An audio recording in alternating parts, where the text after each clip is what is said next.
This is an install instructional video for Rvinyl on light tint. The roll of bulk style Rvinyl light tint comes in a sealed bag. To open, cut alongside the roll of light tint. Inside the package is a straightforward installation guide, as well as an offer to get $20 cash back. The first step is to measure the lights on the vehicle. Measure each light separately and give around 3 inches of extra material on all sides, top, bottom, left, or right, then safely cut the light tint into sections using a Snitty. A final install tip for Rvinyl light tint comes on headlights, which have areas where a direct cut is needed on the light. If this is the case, then use 3M knifeless tape. Place the run on top of the light, which has a blackout section.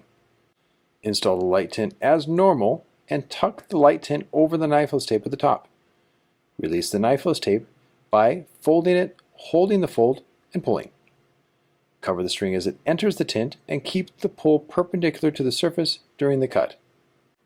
Then release the excess tint by pulling away from the light, then seal the deal with a squeegee stroke from side to side. The edge of the tint should be just about a 1/4 inch just onto the blackout section for full coverage. And note that the lights can be seen through the Rvinyl light tint to help ensure safety.